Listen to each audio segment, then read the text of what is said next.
জুলাই গণ অভ্যুত্থানের এই ৯ মাস পরেও আওয়ামী লীগ নিষিদ্ধের দাবিতে, আওয়ামী লীগের নিবন্ধন বাতিলের দাবিতে আমাদেরকে রাজপথে নেমে আসতে হচ্ছে, আমাদেরকে রাজপথে কথা বলতে হচ্ছে।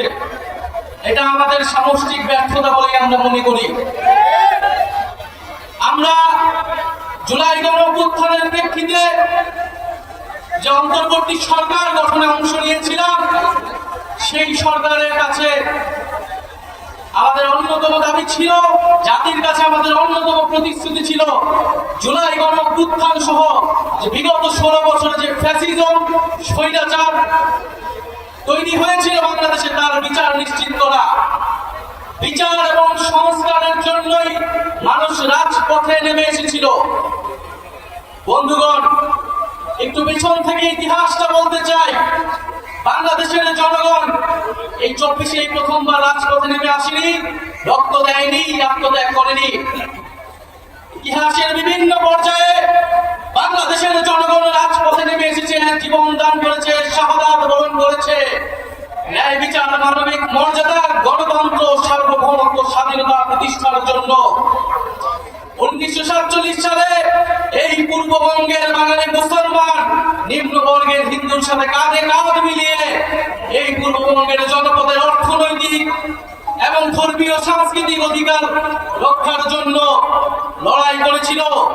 সেই লড়াইয়ের ফসল হিসেবে আজকের বাংলাদেশের সীমানা আমরা প্রতিষ্ঠা পেয়েছিলাম।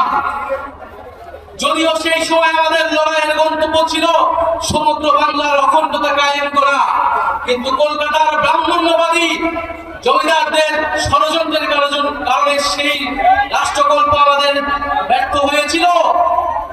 ফলে আমরা পাকিস্তান রাষ্ট্রে সাময়িকভাবে আশ্রয় নিয়েছিলাম। কিন্তু বন্ধুগণ, দুঃখের সাথে আমাদের সেই 47-এর আজাদির স্বপ্ন লুট হয়ে গিয়েছিল খুব অল্প সময়েই। পাকিস্তানের শাসক গোষ্ঠী এখানে বাঙালি জনগোষ্ঠীর ভাষা, সংস্কৃতি এবং অধিকারের উপর হস্তক্ষেপ করেছে এবং বাঙালি জনগোষ্ঠীকে তার ন্যায্য অধিকার থেকে বঞ্চিত করেছে বারবার। ফলে এই বাংলাদেশের সকল ধর্মের মানুষেরা আবার ঐক্যবদ্ধ হবে 71 সালে অস্ত্র ধরে হাতে তুলে নিয়েছিল এবং একটি রক্তক্ষয়ী জনযুদ্ধের মাধ্যমে বাংলাদেশের স্বাধীনতা এবং সার্বভৌমত্ব প্রতিষ্ঠা করেছিল। কিন্তু আবারও দুঃখের সাথে 71-এর পরে এই 72 সালে আমার সোনার বাংলার স্বপ্ন এই মুজিববাদীদের হাতে বেহাত হয়ে গিয়েছিল। এই মুজিববাদীরা 72-এর সংবিধানের মাধ্যমে বাংলাদেশকে ভারতীয় শাসক গোষ্ঠীর হাতে তুলে দিয়েছিল।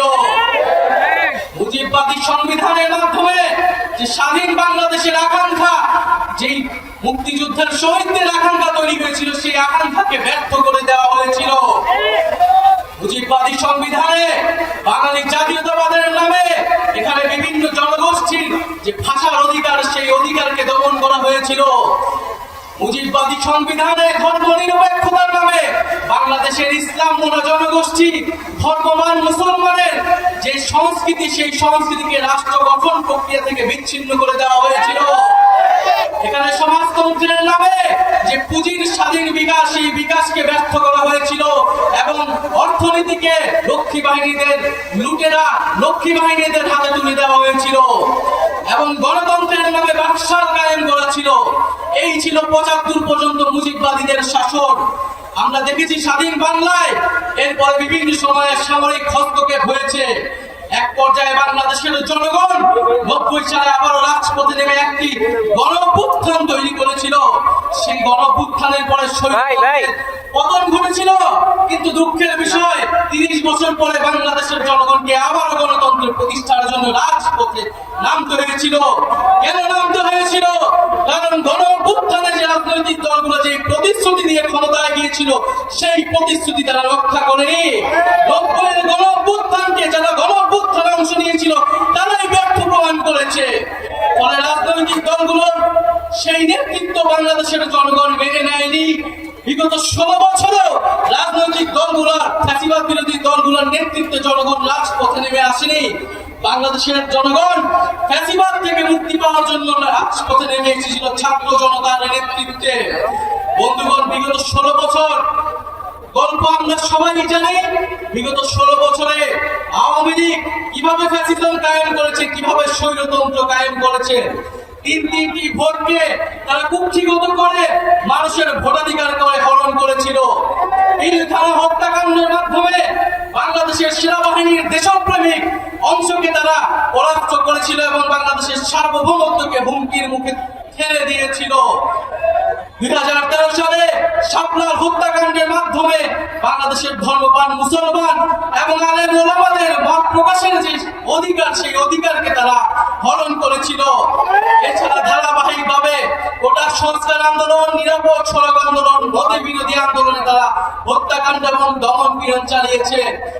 সর্বশেষ জুলাই আগস্ট মাসে ছাত্র জনতা তাদের অধিকারের জন্য যখন রাজপথে নেমে এসেছিল, সেই জনগণের উপরে তারা এই দেশের পুলিশকে দিয়ে, এই দেশের সেনাবাহিনীকে দিয়ে, এই দেশের বিজেপিকে দিয়ে গুলি চালিয়েছিল। আওয়ামী লীগ কোনো আর রাজনৈতিক দল নয়, আওয়ামী লীগ একটি ফ্যাসিস্ট সন্ত্রাসী সংগঠনে পরিণত হয়েছে। আওয়ামী লীগের রাজনীতি করার আর কোনো আলোচনার প্রশ্ন থাকে না। আওয়ামী লীগকে আমরা এই জন্য বলছি যে আওয়ামী লীগের নিবন্ধন বাতিল করে তার রাজনৈতিক এবং সাংগঠনিক কার্যক্রম বিচার চলা পর্যন্ত নিষিদ্ধ ঘোষণা করতে হবে। কিন্তু দুঃখের বিষয়, বর্তমান পরিস্থিতিতে আমরা দেখছি গত 9 মাসেও বিচার কার্যক্রম দৃশ্যমান হয়নি। জুলাইয়ের শহীদ পরিবার এবং আহতদের যে রাষ্ট্র দায়িত্ব নেওয়ার কথা ছিল, তাদের যে মর্যাদার জীবন নিশ্চিত করার কথা ছিল, সেই নিশ্চিত করতে পারেনি এই অন্তর্বর্তী সরকার। এবং আমরা দেখছি দুঃখের সাথে যাদেরকে গ্রেফতার করা হচ্ছে তারা জামিনে মুক্তি পেয়ে যাচ্ছে, বিভিন্ন জায়গায় মামলা বাণিজ্য করা হচ্ছে। বিভিন্ন রাজনৈতিক দলের আশ্রয়ে আওয়ামী লীগ তৃণমূলে পুনর্বাসিত হওয়ার পরিকল্পনা করছে।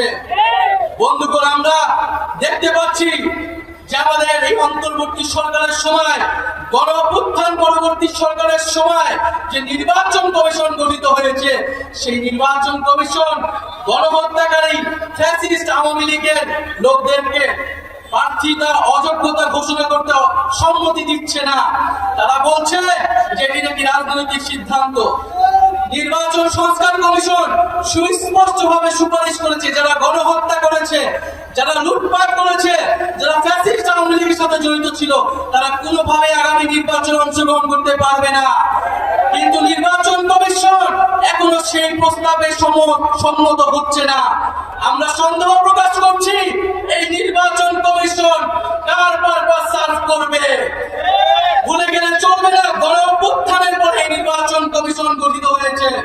আমরা দুঃখের সাথে দেখতে পাচ্ছি বিভিন্ন মিডিয়ায় সাংবাদিকরা প্রশ্ন করছে, প্রশ্ন করার সাহস পাচ্ছে শেখ হাসিনা কি গণহত্যাকারী, সেটা কি প্রমাণিত হয়েছে কি প্রমাণিত হয় নাই। সেই সব সাংবাদিকদের উদ্দেশ্যে বলতে চাই, আপনারা সাংবাদিক নন, আপনারা ফ্যাসিস্ট আওয়ামী লীগের দোষর। শুধু বাংলাদেশে নয়, পুরো পৃথিবীতে জাতিসংঘের রিপোর্ট স্পষ্টভাবে প্রমাণিত হয়েছে, শেখ হাসিনার নির্দেশে, আওয়ামী লীগের নির্দেশে, আওয়ামী লীগের পরিকল্পনায় এই জুলাই আগস্টে গণহত্যা এবং মানবতা বিরোধী হত্যাকাণ্ড সংঘটিত হয়েছে। আজকের এই বিক্ষোভ সমাবেশ থেকে আমরা সুস্পষ্টভাবে বলতে চাই, অতি অবিলম্বে আওয়ামী লীগের যে নিবন্ধন, সেই নিবন্ধন বাতিল করতে হবে। বাংলাদেশ থেকে নিশ্চিহ্ন করে দিতে হবে এবং বিচার চলা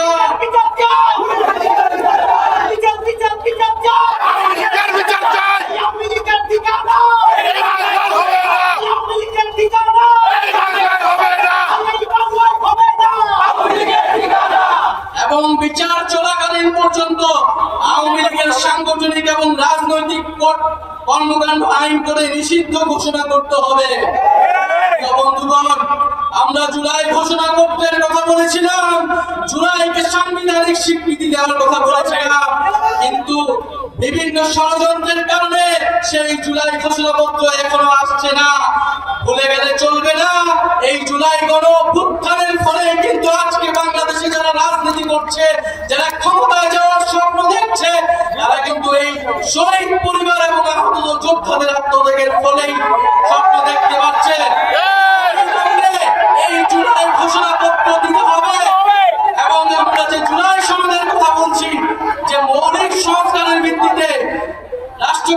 আমূল পরিবর্তন, শাসন ব্যবস্থার আমূল পরিবর্তন করে রাজনৈতিক ঐক্যমত্যের ভিত্তিতে মৌলিক সংস্কারের উদ্দেশ্যে জুলাই সনদ কার্যকর করতে হবে এবং জুলাই সনদে সুস্পষ্টভাবে আওয়ামী লীগ নিষিদ্ধের কথাটি থাকতে হবে। বন্ধুগণ, আমরা একটি নতুন সংবিধানের কথা বলছি। সেই নতুন সংবিধানের জন্য আগামী নির্বাচন আইনসভা এবং গণপরিষদ নির্বাচন একত্রে অনুষ্ঠিত করতে হবে এবং দ্রুত সময়ের মধ্যে শহীদ পরিবার এবং আহত যোদ্ধাদের দায়িত্ব নিতে হবে রাষ্ট্র এবং সরকারকে এবং তাদের মানবিক মর্যাদা, নাগরিক মর্যাদা নিশ্চিত করতে হবে।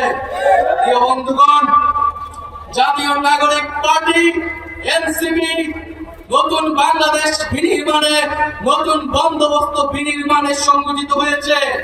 আমরা জানি আমাদের হাতে সময় অল্প, কিন্তু আমাদের দায়িত্ব অনেক। সেই জাতি আমাদের উপর 5ই আগস্ট আস্থা রেখেছিল। আমরা বিশ্বাস করি আগামীতে এনসিপির উপরে জনগণ তাকিয়ে আছে, সেই আস্থা রাখছে।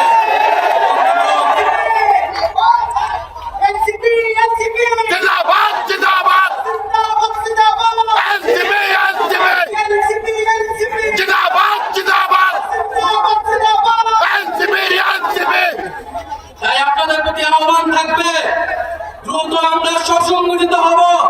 আমরা দ্রুত সময়ের মধ্যে একটি শৃঙ্খলিত দল হিসেবে জনগণের কাছে মধ্যে পৌঁছে যাব। আমরা বাংলাদেশের প্রতিটি ঘরে ঘরে যাব, প্রতিটি দরজায় দরজায় গিয়ে এনসিপির বার্তা পৌঁছে দিব। বন্ধুগণ, আপনারা প্রস্তুত হন। জেলায় জেলায়, ইউনিয়নে ইউনিয়নে, পাড়ায় পাড়ায়, মহল্লায় মহল্লায় আমরা আসছি এবং দ্রুত সময়ের মধ্যে আওয়ামী লীগ নিষিদ্ধের জন্য আপনারা ফ্যাসিবাদ বিরোধী মঞ্চ তৈরি করুন। পাড়ায় পাড়ায়, মহল্লায় মহল্লায় আমরা জনতার আদালত তৈরি করব। যদি এই সরকার বিচার নিশ্চিত করতে ব্যর্থ হয়, তবে আমরা বসে থাকবো না।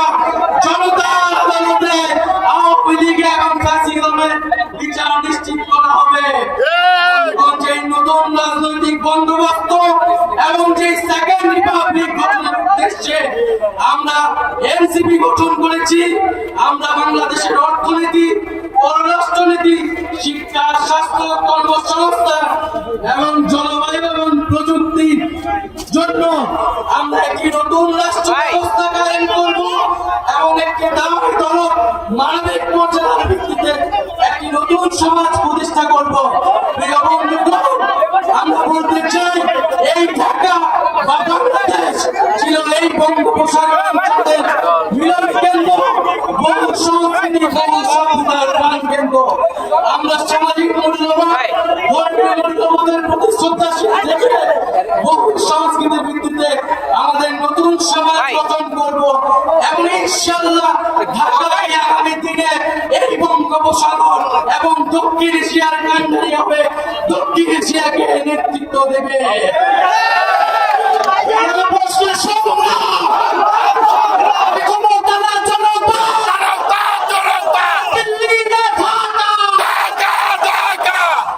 Action to action!